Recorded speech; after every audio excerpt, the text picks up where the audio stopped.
Dobrý deň, prajem. Moje meno je Lila Garejová a vítam vás na štvrtej prednáške z rodinného práva. Minulý týždeň sme sa venovali začiatku manželstva, jeho definícii, účelu a predpokladom vzniku. Dnes však prejdeme do samotnej hmotnoprávnej roviny a zameriame sa na obsah a zánik manželstva. Teda na tej predchádzajúcej prednáške sme sa pozreli na to, ako manželstvo vzniká a dnes sa budeme venovať predovšetkým tomu, aké práva a povinnosti z neho vyplývajú a akými spôsobmi môže zaniknúť. V jednej z nasledujúcich prednášok, nie hneď v tej najbližšej, ale o niečo neskôr, sa podrobnejšie zameriame na jediný spôsob zániku manželstva za života manželov, ktorým je rozvod. Dostávame sa tak k prvej téme dnešnej prednášky obsahu manželstva. Každý právny vzťah, vrátane manželstva, má v svoj obsah definovaný právami a povinnosťami jeho účastníkov. Aké sú teda práva a povinnosti manželov navzájom? Pri skúmaní právnej úpravy v zákone o rodine je dôležité najskôr oddeliť majetkové vzťahy manželov, pretože hoci sú neoddeliteľnou súčasťou manželstva, sú upravené v občianskom zákonníku. Bezpodielové spoluvlastníctvo manželov vzniká automaticky uzavretím manželstva a riadí sa paragrafmi 143 až 150 občianskeho zákonníka. Tieto ustanovenia určujú spôsob nadobúdania a správovania majetku v manželstve, no nepatria priamo do rodinného práva a preto sa im dnes nebudeme podrobne venovať. Podobne aj nájom bytu manželmi, ktorý má významný vplyv na život manželskej rodiny, patrí pod občiansky zákonník. Tento aspekt je dôležitý najmä z pohľadu konceptu rodinného obydlia, ktorý slovenské právo nepozná. Na rozdiel od nás mnohé iné krajiny, vrátane Českej republiky, chránia rodinné obydlie osobitnými predpismi. Napríklad v Česku platí, že ak jeden z manželov je výlučným vlastníkom rodinného obydlia a chce ho predať, potrebuje na to súhlas druhého manžela. Tento mechanizmus zabezpečuje, že právo na bývanie rodiny nebude ohrozené, čo na Slovensku bohužiaľ chýba. Právna úprava bezpodielového spoluvlastníctva či nájmu bytu za posledných 30 rokov prakticky nemenila a preto to nereflektuje spoločenské zmeny a moderné potreby rodín na Slovensku. Každopádne, keď hovoríme o obsahu manželstva z hľadiska zákona o rodine, najdôležitejšie pre nás sú ustanovenia paragrafu 18, 19 a 20. Už sme spomínali paragraf 18, ktorý vymedzuje základné práva a povinnosti manželov. Patrí sem povinnosť žiť spolu, byť si verný, rešpektovať dôstojnosť toho druhého, vzájomne si pomáhať, spoločne sa starať o deti a vytvárať zdravé rodinné prostredie. Chcela by som vám osobitne vysvetliť pojem žiť spolu, pretože to neznamená povinnosť vytvoriť spoločnú domácnosť na jednej adrese. Na Slovensku sa to nikdy nechápalo tak, že by manželia museli nevyhnutne bývať pod jednou strechou. Podstatou je vytvorenie spoločného života. Pričom nie je rozhodujúce, či fyzicky žijú na jednom mieste alebo na dvoch rôznych miestach. Manželstvo je totiž o vytváraní spoločenstva, o spoločnom hospodárení, výchove detí, delení si povinností a vzájomnej podpore. Môžeme si predstaviť situáciu, že manželia žijú v jednom byte, no ich vzťah fakticky je rozpadnutý. Nemajú spoločné hospodárenie, nezdieľajú záväzky a fungujú len ako spolubývajúci. Napriek tomu formálne splňajú podmienku žiť spolu. Naopak, môžu existovať manželia, ktorí žijú oddelenie, ale udržiavajú spoločný životný štýl, plánujú budúcnosť, finančne si pomáhajú, vychovávajú deti a fungujú ako rodina. V tomto kontexte je teda dôležité chápať, že život v manželstve nie je len o spoločnom bývaní, ale o reálnom fungovaní ako pár a ako rodina. Paragraf 19 zákona o rodine sme už spoločne videli na predchádzajúcej prednáške, keď sme sa venovali zabezpečovaniu hmotných potrieb rodiny. Dnes sa k nemu vrátime, tento raz podrobnejšie. Vysvetlím vám, čo presne tento paragraf znamená, ako sa uplatňuje v praxi a tiež, kde sa ukazujú jeho slabiny. Paragraf 19 hovorí o uspokojovaní potrieb rodiny založenej manželstvom. No ako sme už povedali, pojem rodina dnes neoznačuje len úzky okruh osoby manžel, manželka a ich spoločné deti. Rodina môže byť oveľa rôznorodejšia, napríklad manželia, ich spoločné deti, ale aj dieťa z jedného z manželov z predchádzajúceho manželstva alebo partnerstva. Vznikajú tzv. Patchworkové rodiny, ktoré sú čoraz častejšie. No práve v týchto prípadoch sa ukazuje, že naše zákony na túto realitu nie sú celkom pripravené. Vezmeme si konkrétny príklad. Žena žije v manželstve, má s manželom spoločné deti, ale zároveň sa v domácnosti nachádza a jeho dieťa z predchádzajúceho vzťahu. Toto dieťa nie je jej vlastné a z právneho hľadiska k nemu nemá vyživovaciu povinnosť. Predstavme si, že manžel neprispieva vôbec na chod domácnosti. Manželka zo svojho platu platí všetky náklady, bývanie, strávu, školu, krúžky, vyživuje nie len seba, ale aj ich spoločné deti. No dieťa, ktoré je výlučne manželovo, ostáva akoby zabudnuté. Matka tohto dieťaťa, biologická matka, neprispieva vôbec, teda manžel takisto nie. Kto má teda zabezpečiť výživu tohto dieťaťa? Zaujímavé a zároveň problematické je, že žena v takejto situácii nemá aktívnu legitimáciu na to, aby mohla žiadať, aby súd určil výživné na toto dieťa. Môže síce žiadať výživné pre seba ako manželku, môže tiež žiadať výživné pre ich spoločné maloleté deti, ale nemá možnosť podať návrh v mene dieťaťa, ktoré nie je jej biologické. A tým sa dostávame k otázke, kto má vlastne právo konať v prospech tohto dieťaťa. Ak je toto dieťa maloleté, situácia sa mierne mení. Žena ako dospelá osoba žijúca v spoločnej domácnosti môže oznámiť súdu alebo orgánu sociálno-právnej ochrany detí, že dieťa nie je vyživované. V takomto prípade môže buď súd začať konanie aj bez návrhu, alebo orgán sociálno-právnej ochrany detí iniciuje konanie o určenie výživného.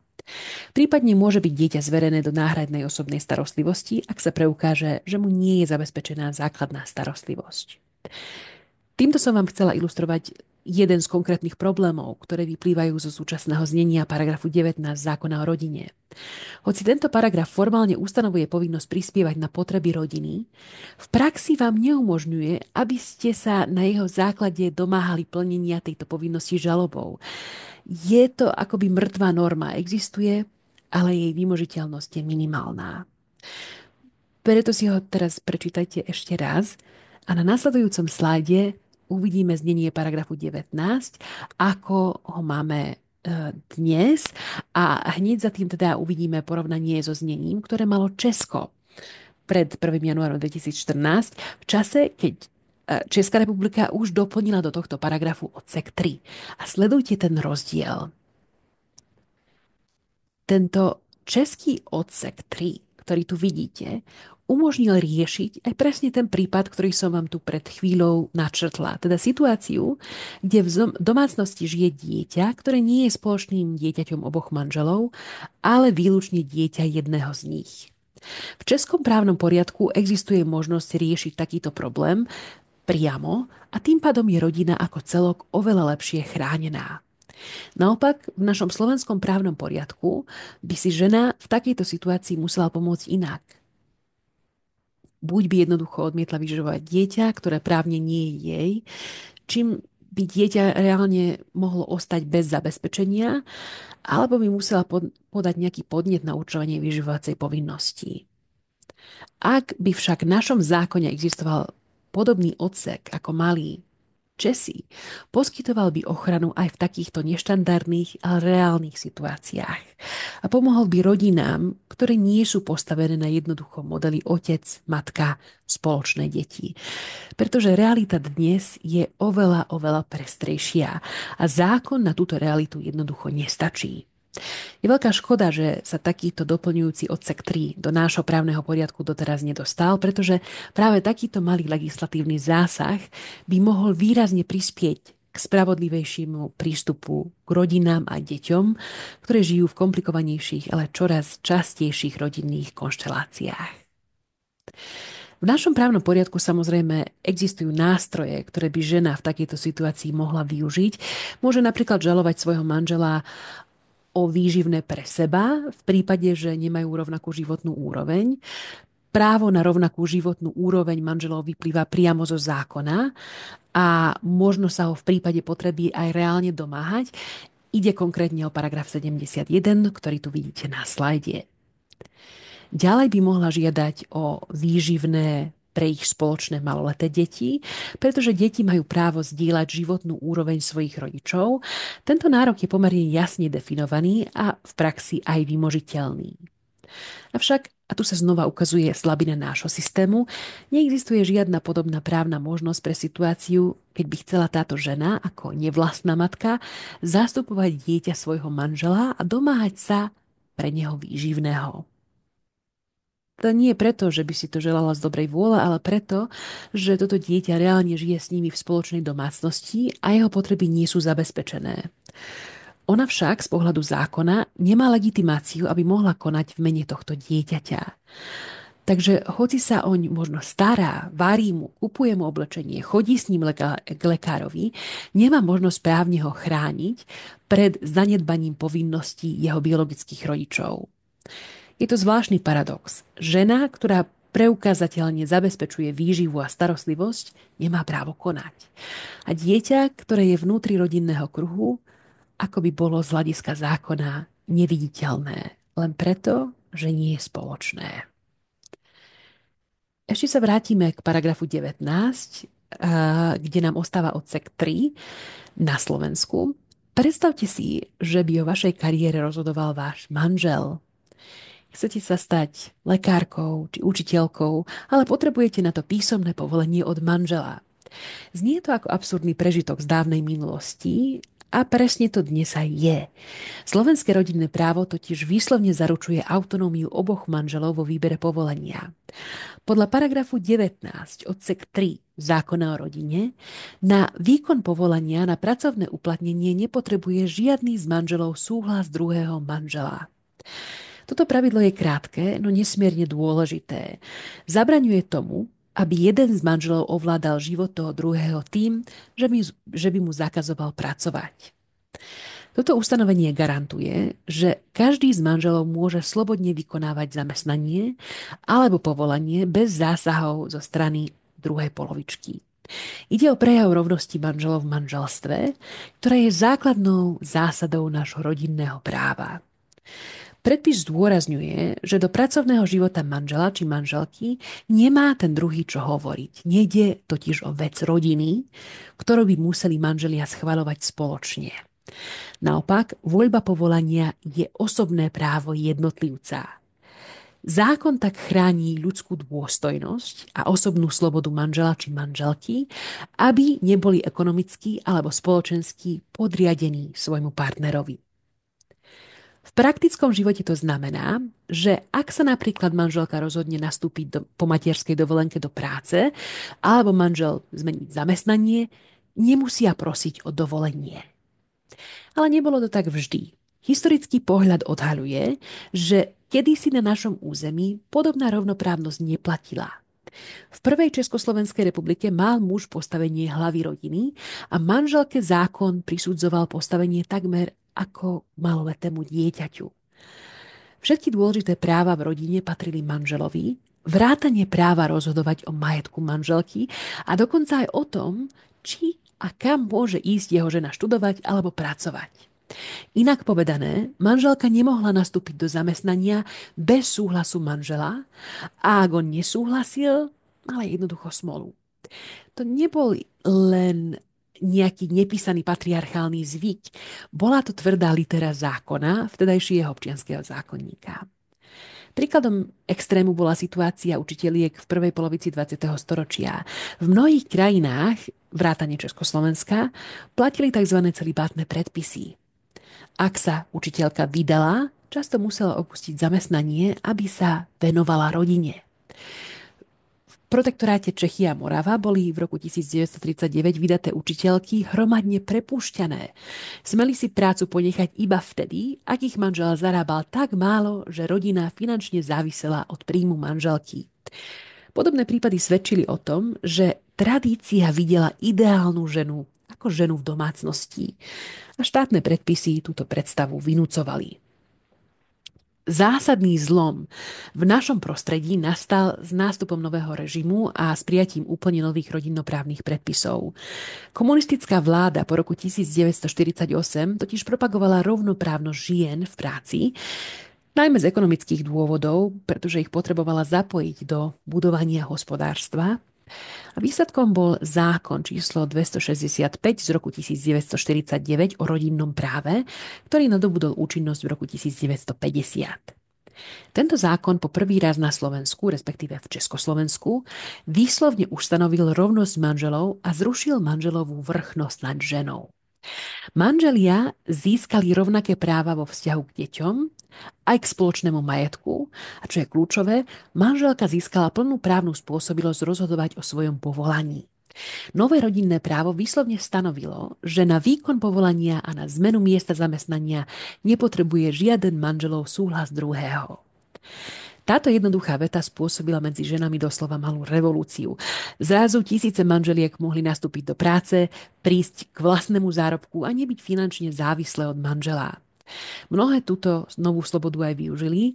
Štatistiky rozvodovosti z 50. rokov naznačujú, že ženy po získaní ekonomickej samostatnosti častejšie podávali žiadosti o rozvod, pretože už nemuseli zotrvať v nešťastnom manželstve len pre hmotnú núdzu.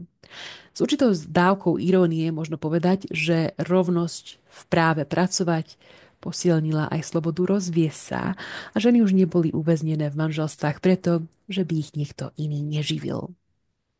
Naše rodinné právo si túto zásadu udržalo dodnes. Zákon o rodine z roku 1963 ju opätovne potvrdil v takmer totožnom znení a rovnako tak súčasný zákon z roku 2005 ju prebral do paragrafu 19 odsek 3, ktoré teda vidíte na slajde. Dnes teda môžeme vďaka historickému vývoju povedať, že rovnosť manželov v otázke povolania je samozrejmosťou. Je to hodnota, ktorú chránia priamo naše zákony, ale aj Ústava Slovenskej republiky. Článok 41 odsek 1 garantuje rovnoprávne postavenie manželov. Treba dodať, že v 50. rokoch bola táto legislatívna novinka u nás mimoriadne progresívna. Kým Československo už od roku 1949, respektíve 50, nedovoľovalo, aby manžel bránil manželke v zamestnaní, v západnej Európe podobné obmedzenia pretrvali ešte 10 ročia. Napríklad vo Francúzsku až zákon z roku 1965 zrušil požiadavku manželovho súhlasu. Takže francúzsky mohli prvýkrát slobodne pracovať či otvoriť účet v banke bez povolenia manžela až v roku 65. V západnom Nemecku manžel až do roku 1977 mal právo vetovať zamestnanie manželky.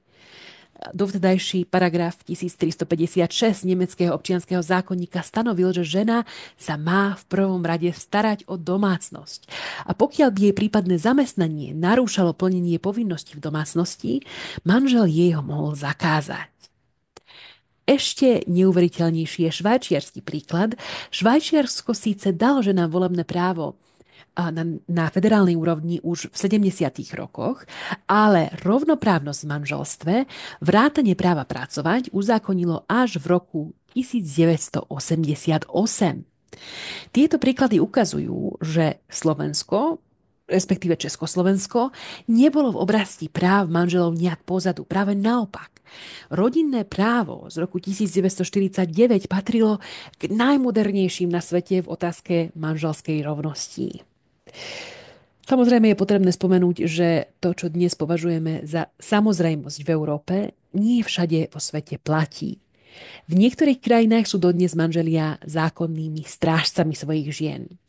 Napríklad v tradičných právnych systémoch v oblasti Blízkeho východu a Severnej Afriky sa ešte donedávna vyžadovalo, aby manželka získala manželovo povolenie, ak chcela nastúpiť do zamestnania. A podľa údajov Svetovej banky z roku 2025 existuje stále 18 štátov, ktorých ženy potrebujú povolenie od manžela, aby mohli pracovať. Patria sem napríklad Jordánsko, Irán, Sudán, Sýria, Jemen či Spojené arabské emiráty, ale prekvapivo aj krajiny ako Bolívia alebo Kamerún. Teda tieto príklady zo sveta nám pripomínajú, aké vzácne a krehké sú práva, ktoré na Slovensku berieme ako prirodzené. No a poslednou osobnoprávnou otázkou, ktorou sa dnes budeme zaoberať v súvislosti so vzťahmi medzi manželmi, je problematika ich vzájomného zastupovania. Ide o tému, ktorá sa na prvý pohľad môže zdať ako technická, no v praxi vie vykonať množstvo nedorozumení. Najmä ak si niekto predstavuje, že veď sme manželia, môžem konať aj za neho. Na úvod si pripomenieme, že ak hovoríme o zastupovaní v súvislosti s bezpodielovým spoluvlastníctvom manželov, túto oblasť upravuje občiansky zákonník, nie zákon o rodine. Presnejšie, ide o lex specialis k všeobecnému ustaveniu paragrafu 20 zákona o rodine. Rovnako špeciálna úprava platí aj v prípade, ak sú manželia spoločnými nájomcami bytu. Túto situáciu rieši paragraf 705 občianskeho zákonníka, opäť ako lex specialis, vo vzťahu k paragrafu 20 zákona o rodine. Paragraf 20 zákona o rodine sa nepoužije ani v prípade súdnych konaní, teda ak by napríklad manželka chcela konať pred súdom v mene svojho manžela. V sporovej agende totiž platí civilný sporový poriadok, ktorý má vlastnú úpravu zastupovania. Tá výslovne vylučuje možnosť, aby manželka mohla podať napríklad návrh na určenie vyživovacej povinnosti voči dieťaťu v mene svojho manžela bez jeho spolomocnenia. V takýchto prípadoch sa totiž uplatňuje striktný režim procesnej spôsobilosti a paragraf 20 zákona o rodine sa neuplatní. Vstáva teda otázka, na čo sa toto zákonné zastúpenie medzi manželmi podľa paragrafu 20 zákona o rodine vlastne vzťahuje, keď sme si postupne vylúčili bezpodielové spoluvlastníctvo manželov, nájomné vzťahy, ako aj súdne konania. Odpoveď je jednoduchá. Ide najmä o prijímanie bežných plnení, ktoré sa týkajú napríklad výlučného majetku jedného z manželov. Typickým príkladom je situácia, keď jeden z manželov vlastní byt, v ktorom bývajú obaja a na tento byt príde preplatok za služby. Druhý manžel môže tento preplatok bez problémov prevziať, aj keď nemá žiadne spolomocnenie. Práve v takýchto prípadoch zákon predpokladá, že manželia si dôverujú a že v bežných, každodenných situáciách môžu konať v zastúpení. Takéto zákonné zastúpenie sa spravuje podľa paragrafu 20 zákona o rodine v spojení s paragrafom 23 občianskeho zákonníka, ktorý rozlišuje zákonné a zmluvné zastúpenie. Ak manžel dá svojej manželke spolnomocnenie, ide o zmluvné zastúpenie. A to sa môže uplatniť aj v širšom rozsahu, pokiaľ nie je niektorým právnym predpisom výslovne vylúčené. Na druhej strane, paragraf 20 zákona o rodine predstavuje príklad zákonného zastúpenia, teda takého, ktoré vzniká priamo zo zákona a nie je potrebné ho nejako osobitne preukazovať žiadnym osobitným plnomocenstvom, pretože oprávnenie konať za druhého v bežných veciach vyplýva priamo zo zákona.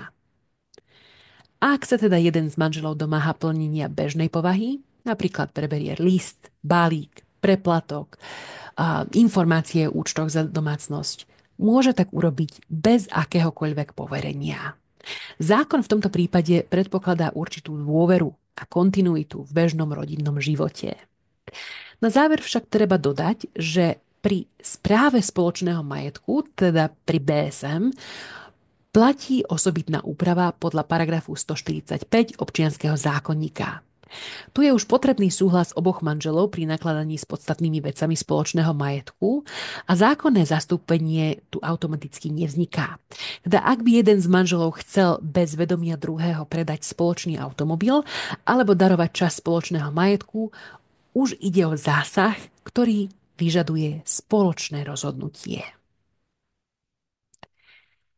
Teda prejdeme na tému, ktorá síce nie je príjemná, ale je neoddeliteľnou súčasťou manželského práva, spôsobí zániku manželstva. Manželstvo zaniká len dvoma spôsobmi. Prvým je smrť jedného z manželov a druhým je rozvod, teda zánik manželstva za života oboch partnerov. Slovenské právo nepripúšťa iné formy ukončenia manželstva. Neexistuje možnosť u nás zrušenia manželstva dohodou, ako je to napríklad pri niektorých zmluvných vzťahoch. Manželstvo má totiž osobitný charakter, je to inštitút, ktorý má okrem právneho aj morálny, spoločenský a často aj náboženský rozmer. Teda jeho zánik nie je ponechaný na úplnú voľnosť zmluvných strán. Alternatívou k smrti, aspoň z právneho hľadiska, je vyhlásenie jedného manžela za mŕtvého. S touto možnosťou ste sa už pravdepodobne stretli pri výklade z občianskeho práva hmotného, kde sa rozlišujú dva právne spôsoby zániku právnej subjektivity osoby, smrťou a vyhlásením za mŕtvého. V oboch prípadoch dochádza k zániku práv a povinností fyzickej osoby, teda aj k zániku manželstva. Rozdiel medzi smrťou a vyhlásením za mŕtvého spočíva v možnosti preukázania smrti. Takže ak by sme to zhrnuli, manželstvo zaniká buď biologickou smrťou alebo jej právnym ekvivalentom vyhlásením za mŕtvého a druhou možnosťou je rozvod, ktorý je zásahom súdu do právneho stavu medzi živými manželmi. O rozvode budeme podrobnejšie hovoriť na následujúcej prednáške, pretože sám o sebe predstavuje veľmi komplexnú tému, nielen právnu, ale aj emocionálnu a spoločenskú. Keď sme si povedali, že jedným zo spôsobov zániku manželstva je smrť jedného z manželov, patrí sem aj jej právna alternatíva, teda vyhlásenie osoby za mŕtvého. Tento inštitút už poznáte z občianskeho práva hmotného, kde sa rozlišujú dva spôsoby zániku právnej subjektivity fyzickej osoby, alebo skutočná smrť, alebo vyhlásenie za mŕtvého, ak smrť nemôžno preukázať obvyklým spôsobom. Za normálnych okolností je dôkazom smrti ohliadka tela. Smrť sa tak potvrdí prostredníctvom lekárskeho potvrdenia o ohliadke mŕtvého, ktoré vystaví oprávnený lekár. Tento dokument je následne zaslaný matrike, ktorá na jeho základe vystaví úmrtný list. Celý proces je pomerne jasný. Telo existuje, je ohliadnuté, smrť je potvrdená, úradne zaevidovaná a právne nastáva zánik osobností. Ale čo v situácii, keď telo neexistuje, alebo ho nie je možné nájsť? Predstavme si prípad, keď osobu zasype v bani, alebo dôjde k výbuchu lietadla. Všetky okolnosti nasvedčujú tomu, že dotyčný nemohol prežiť, ale neexistuje telo, ktoré by bolo možné identifikovať a oficiálne ohliadnúť. V takomto prípade nie je možné vystaviť potvrdenie o ohliadke, a teda ani úmrtný list. Práve tu nastupuje právny inštitút vyhlásenia za mŕtvého. Tento proces upravuje paragraf 7 občianskeho zákonníka a nadväzujúco aj paragraf 220 civilného mimosporového poriadku. Rozlišujú sa dva druhy konania, a to podľa toho, či je smrť osoby istá alebo len pravdepodobná. V prvom prípade, keď je smrť spoľahlivo preukázaná, napríklad vieme, že osoba nastúpila do lietadla, ktoré preukázateľne explodovalo, súd nevydáva žiadnu verejnú vyhlášku, nečaká a rovno rozhoduje rozsudkom. Tento rozsudok má rovnaké právne účinky ako úmrtný list. Zanikajú právne vzťahy, vrátanie manželstva, otvára sa dedičské konanie a právne sa s osobou nakladá, ako by skutočne zomrela. V druhom prípade, teda ak smrť nie je istá, ale z okolností možno usudzovať, že osoba už nežije, súd začne štandardné konanie o vyhlásenie za mŕtvého. Môže ísť o situáciu, keď je osoba dlhodobo nezvestná, neozýva sa, nikto o nej nič nevie, ale neexistuje žiaden priamy dôkaz o jej smrti. Tu platí, že konanie sa môže začať na podnet napríklad matričného úradu alebo inej verejnej inštitúcie alebo na návrh. Po začatí konania vydá súd verejnú vyhlášku, ktorou vyzýva nezvestnú osobu, aby sa prihlásila, alebo vyzýva kohokoľvek, kto má o nej informácie, aby ich súdu poskytol. Táto vyhláška musí byť zverejnená aspoň rok na úradnej tabuli aj na webovom sídle súdu. Až po uplynutí tejto lehoty, ak sa osoba neozve a nikto neposkytne dôveryhodné informácie, vydá súd rozsudok o vyhlásení za mŕtvého. Zaujímavosťou je, že tento rozsudok nezakladá prekážku veci rozhodnutej res judicata. To znamená, že hoci ide o rozsudok, súd sa k nemu môže vrátiť a v prípade, že sa neskôr ukáže, že osoba žije alebo že smrť v skutočnosti nenastala, rozsudok zruší aj bez návrhu. V takomto prípade sa osoba opäť stáva právne spôsobilou a právne vzťahy sa vracajú do pôvodného vzťahu, pokiaľ je to ešte možné. Takéto situácie nie sú v praxi úplne výnimočné. V súdnych budovách často nájdete verejné vyhlášky, ktoré sa snažia kontaktovať osoby, voči ktorým prebieha konanie o vyhlásenie za mŕtvého. Z toho vyplýva, že aj keď sa tento inštitút môže zdať ako rarita alebo archaizmus, v praxi ide o funkčný a potrebný mechanizmus, ktorý právo využíva v hraničných situáciách, napríklad pri živelných pohromách, nehodách alebo dlhodobých nezvestnostiach. Pokiaľ ide o následky vyhlásenia osoby za mŕtvu, ako som už spomínala, rozsudok o vyhlásení za mŕtvého nahradza úmrtný list. Okrem toho, že v ňom súd identifikuje osobu, o ktorej sa koná, určuje aj deň smrti, teda konkrétny dátum, ktorý daná osoba pravdepodobne neprežila. Tento deň je veľmi dôležitý, pretože práve k nemu sa viažu právne následky zániku právnej subjektivity. Ak by súd neskôr zistil, že osoba bola ešte po tomto dni nažive, môže tento deň smrti dodatočne opraviť. A ako sme už povedali, ak sa ukáže, že vôbec neboli splnené podmienky na vydanie rozsudku, súd má právomoc tento rozsudok aj zrušiť. Najzaujímavejšie na celej veci sú však právne dôsledky takéhoto vyhlásenia.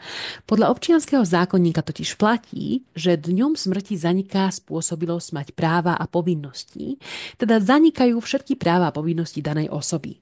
Týmto dňom sa napríklad otvára dedičské konanie, zanikajú zmluvné záväzky, skončí sa pracovný pomer, zaniká členstvo v družstvách, práva v obchodných spoločnostiach a podobne. Jednou jedinou výnimkou je manželstvo. Manželstvo osoby, ktorá bola vyhlásená za mŕtvu, nezanikne spätne ku dňu smrti, ako všetky ostatné právne vzťahy, ale až právoplatnosťou rozsudku o vyhlásení za mŕtvého. Toto riešenie nie je príliš šťastné. V praxi sa často skôr komplikuje situáciu, než by ju zjednodušovalo. Argument, ktorý sa pri tejto právnej úprave dlhodobo uvádza, je, že druhý manžel by nemal byť prekvapený, že jeho manželstvo zaniklo už pred niekoľkými rokmi. Vraj si musí byť vedomý toho, že manželstvo zaniká až dňom, keď je rozhodnutie právoplatné nie spätne. Ale úprimne je naozaj pravdepodobné, že manžel, ktorý svojho partnera nevidel celé roky a o ňom nič nevie, súhlasí s návrhom na vyhlásenie za mŕtvého, netuší, že to manželstvo už v skutočnosti neexistuje. Praktickejšie a právne čistejšie by bolo, keby aj manželstvo zanikalo k rovnakému dňu ako ostatné právne vzťahy, teda ku dňu smrti, ktorý je uvedený vo výroku rozsudku. Zatiaľ to však tak nie je a preto si musíte zapamätať, že manželstvo zaniká až právoplatnosťou rozsudku. A aby to nebolo málo zložité, táto výnimka má ešte vlastnú výnimku a to je určenie otcovstva. Vzhľadom na to, že medzi nezvestnosťou osoby a vyhlásením za mŕtvého môže uplynúť niekoľko rokov, niekedy 3, 4 či viac, je logicky nemožné, aby dotyčná osoba v tom čase ešte splodila dieťa. Preto sa pre účely určovania otcovstva nepoužíva právoplatnosť rozsudku ako deň zániku manželstva, ale ten deň, ktorý súd určí ako deň smrti. To výslovne uvádza paragraf 85 zákona o rodine. Pre posudzovanie, či sa na dieťa vzťahuje domnienka manželského otcovstva, sa považuje za koniec manželstva práve deň smrti uvedený v rozsudku a nie právoplatnosť rozhodnutia. Teda ak žena porodí dieťa viac ako 300 dní po dátume smrti manžela, uvedenom v rozsudku, už sa na ne bude vzťahovať domnienka otcovstva podľa prvej domnienky. Viem, že to znie komplikovane a aj to komplikované je. Práve preto som vám k tomu pripravila jednoduchý prehľadový graf, aby ste si vedeli predstaviť, ako tieto termíny spolu súvisia a čo všetko z nich právne vyplýva. Na skúške vás nikto nebude trápiť detailmi procesu, ale rozdiel medzi dňom smrti a právoplatnosťou rozsudku musíte ovládať, preto sú kľúčové pre určenie následkov v rôznych oblastiach práva. Takže, ako vidíte na grafe, ktorý som vám tu nakreslila, snažila som sa vám túto komplikovanú právnu úpravu aspoň trošku vizualizovať, aby sa vám lepšie chápala. Na začiatku časovej osy, to je tá čiara v strede, máme okamih zmiznutia osoby. Spravidla teda muža, keďže o chvíľu sa budeme ešte venovať súvislostiam určovaním otcovstva. Tento človek zmizol, dlhodobo sa o ňom nič nevie, nikto s ním neprišiel do kontaktu a jeho nezvestnosť trvá až do dnes. po istom čase, to je tá dlhá neistá fáza, sa niekto rozhodne podať návrh na vyhlásenie za mŕtvého. Konanie sa začne, súd vydá verejnú vyhlášku, ktorá minimálne rok visí na úradnej tabuli a na webovom sídle súdu, až keď niekto až keď sa nikto neozve, súd vydá rozsudok o vyhlásení za mŕtvého, doručí ho a po uplynutí odvolacej lehoty rozsudok nadobudne právoplatnosť. Až v tomto okamihu právne zaniká manželstvo. Práve týmto momentom a nie dňom smrti uvedeným v rozsudku sa riadi väčšina následkov pre druhého manžela. Ale keď sa pozrieme späť po tej časovej osi, veľmi ľahko si uvedomíme, že ten človek, ktorého sa rozsudok týka, už dávno nebol prítomný. Možno celé roky pred samotným konaním. Takže aj keď manželstvo zaniká právoplatnosťou rozsudku, už dávno predtým fyzicky neexistovalo. A tu sa dostávame k otázke určenia otcovstva. Predstavte si, že počas týchto 3-4 rokov niekto tvrdí, že nezvestný muž splodil dieťa. Je zrejmé, že je to biologicky nemožné, pretože už nebol prítomný. Preto zákon urobil, že pre účely určenia otcovstva sa zmiznutie osoby, ktorý bude v rozsudku uvedený ako deň smrti, považuje za deň zániku manželstva. No a to je vlastne táto čiara, ktorú tu uvidíte, táto zelená. Napája sa priamo na moment zmiznutia osoby, ktorý súd vo výroku rozsudku určí ako pravdepodobný deň úmrtia. Od tohto dňa sa potom počíta ochranná lehota 300 dní, počas ktorej sa ešte uplatňuje domnienka otcovstva manžela. Ak sa dieťa narodí viac ako 300 dní po tomto dátume, už sa automaticky nepredpokladá, že jeho otcom je vyhlásený manžel. Nehrá rolu, že manželstvo právne zaniklo až neskôr. Pre potreby posúdenia otcovstva sa vychádza z reálnej možnosti, kedy mohol byť muž ešte biologicky prítomný. Dúfam, že som vám to vysvetlila dostatočne jasne. A viem, že je to komplikované, ale ak si z toho zapamätáte aspoň to najdôležitejšie, a budete v tom mať jasno pri skúške. Takže ešte raz si to zopakujeme. Osoba je vyhlásená za mŕtvu rozsudkom súdu, v ktorom sa uvedie aj pravdepodobný deň smrti. Manželstvo zaniká až právoplatnosťou rozsudku o vyhlásení za mŕtvého. Všetky ostatné práva a povinnosti tejto osoby zanikajú ku dňu, ktorý je vo výroku rozsudku o vyhlásení za mŕtvého uvedený ako deň smrti. Manželstvo zaniká ale až právoplatnosťou rozsudku, ale pre účely otcovstva sa považuje, ako by manželstvo zanikalo dňom, ktorý je vo výroku uvedený ako deň smrti. Ochranná lehota 300 dní sa počíta od tohto dňa a nie od právoplatnosti rozsudku. Pokiaľ ide o rozvod manželstva, ide o súdne konanie, ktorého právna úprava sa nachádza v civilnom mimosporovom poriadku. Rozvod je totiž špecifické mimosporové konanie, hoci sa často z hľadiska emocionálneho prežívania účastníkov javí ako vyslovene sporné. No z pohľadu práva ide o osobitné konanie o osobnom stave. To najpodstatnejšie, čo si zatiaľ potrebujeme zapamätať, že manželstvo zaniká rozvodom až právoplatnosťou rozsudku o rozvode. Teda nie v deň pojednávania, nie v deň vyhlásenia rozsudku, ale až vtedy, keď sa tento rozsudok stane právoplatným. Čo to vlastne znamená, že rozsudok je právoplatný? Na to nájdeme odpoveď v paragrafe 227 civilného sporového poriadku. Rozsudok je právoplatný v momente, keď ho už nemožno napadnúť odvolaním. Ak účastníci možnosť odvolať sa nemajú, napríklad preto, že sa obaja vzdali práva podať odvolanie priamo na pojednávaní, rozsudok nadobudne právoplatnosť okamihom doručenia druhému z nich. Poviem vám na to príklad z praxe. Napríklad príde dvojica bez maloletých detí, obaja chcú rozvod, obaja sa dostavia na pojednávania a obaja sa na mieste vzdali práva podať odvolanie. V takomto prípade súd vyhlási rozsudok a môže hneď pripraviť tzv. Skrátený rozsudok, teda rozhodnutie bez odôvodnenia, kde sú len identifikačné údaje účastníkov a výrok o rozvode.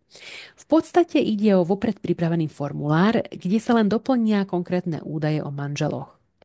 Ak si účastníci rozsudok prevezmú priamo na súde, tak v momente, keď si ho prevezme aj druhý z nich, nadobúda právoplatnosť a v tej chvíli sú rozvedení. Naopak v bežnejšej situácii, keď sa aspoň jeden z manželov nevzdá odvolania, prebieha to štandardným spôsobom. Súd vyhlási rozsudok, má 30 dní na jeho vyhotovenie, pošle ho účastníkom a každý z nich má 15 dní na podanie odvolania. Ak sa nikto neodvolá, rozsudok nadobudne právoplatnosť uplynutím lehoty na odvolanie poslednému z účastníkov. Ak sa však niekto odvolá, napríklad preto, že s rozvodom nesúhlasí, alebo nesúhlasí s nejakým výrokom, prebieha odvolacie konanie. Až po jeho skončení, teda po právoplatnosti rozhodnutia odvolacieho súdu, nastáva zánik manželstva. Preto, ak sa vás niekto opýta, kedy sú dvaja ľudia právne rozvedení, správna odpoveď znie dňom právoplatnosti rozsudku o rozvode. A ako sa to zistí v praxi, súdy elektronicky posielajú tzv. Doložku právoplatnosti, ktorá sa pripája k rozsudku. Obsahuje presný dátum, ku ktorému rozhodnutie nadobudlo právoplatnosť.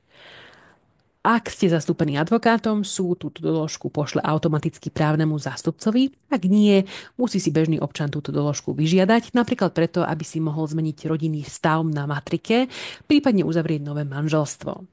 Takže ešte raz pomaly, aby ste si to zapamätali, rozvod je súdne konanie, mimosporové, ale veľmi osobné. Manželstvo zaniká až právoplatnosťou rozsudku o rozvode a právoplatnosť nastáva buď okamihom doručenia druhému z účastníkov, ak sa obaja vzdali odvolania, alebo uplynutím odvolacej lehoty, ak sa nikto neodvolá, prípadne až po skončení odvolacieho konania, ak sa niekto odvolá. No a ako poslednú tému dnešnej prednášky sa pozrieme na následky zániku manželstva. Niektoré si z nich intuitívne viete predstaviť. Väčšina práv a povinností zaniká, no niektoré nové práva a povinnosti môžu vzniknúť. Poďme si to spolu prejsť. V prvom rade zanikajú osobné práva a povinnosti manželov. Už neexistuje povinnosť byť si verný, navzájom si pomáhať, rešpektovať dôstojnosť toho druhého, starať sa o potreby rodiny, prispievať na jej chod, či zastupovať sa navzájom v bežných veciach. Ďalej zaniká bezpodielové spoluvlastníctvo manželov BSM a vzniká povinnosť ho vyporiadať. Manželia sa môžu dohodnúť, alebo ak dohoda nie je možná, môžu podať návrh na vyporiadanie súdom. Ak sa do 3 rokov neurobí ani jedno, podľa paragrafu 149 občianskeho zákonníka nastupuje nevyvratiteľná právna domnienka vyporiadania, teda zákon predpokladá, že sa majetok vyporiadal určitým spôsobom, každý si ponechal, čo má v držbe a vlastní samostatne.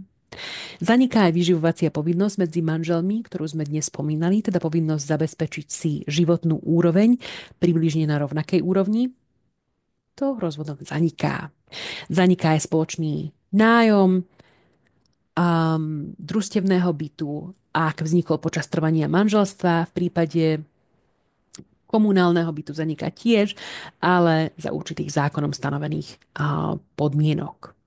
Na druhej strane môžu aj vzniknúť nové práva a povinnosti. V niektorých prípadoch má rozvedený manžel právo na výživné od toho druhého, ak nie je schopný sa sám živiť. Tým druhému vzniká povinnosť prispievať na výživu rozvedeného manžela, ak je na to odkázaný. Treba však poznamenať, že súdy tieto návrhy priznávajú naozaj výnimočne, často len na obmedzené obdobie a v situáciách, kde existuje objektívna príčina, napríklad choroba, vek, starostlivosť o ťažko postihnuté dieťa alebo niečo podobné. Ďalším dôsledkom rozvodu je právo manžela, ktorý prevzal spoločné priezvisko, vrátiť sa späť k svojmu pôvodnému. Túto zmenu je možné urobiť do 3 mesiacov od právoplatnosti rozsudku. Stačí jednoduché oznámenie matričnému úradu, ktorý viedol zápis manželstva. Zmena je bezplatná a ak mal manžel zdvojené priezvisko, môže tiež len oznámiť, že prestáva používať priezvisko druhého manžela, čo v praxi znamená návrat k pôvodnému. A napokon ešte jeden špecifický následok, ak manželstvo zanikne smrťou, tak pozostalý manžel dedí v prvej dedičskej skupine. No aj to má svoju výnimku, nie je to síce vydedenie v právnom slova zmysle, to zákon pripúšťa len voči potomkom, ale manžel sa dá veľmi jednoducho obísť závetom. Stačí, ak poručiteľ v závete napíše, že celý majetok odkazuje svojim deťom. V takomto prípade manžel dedičom nebude, zúčastní sa len konanie o vyporiadanie BSM, ale z dedičskej podstaty mu nepripadne nič. Dúfam, že som vám dnešnú tému vysvetlila zrozumiteľne a že aj napriek zložitosti niektorých detailov vám celkový obraz zapadol do kontextu. Ďakujem vám veľmi pekne za pozornosť.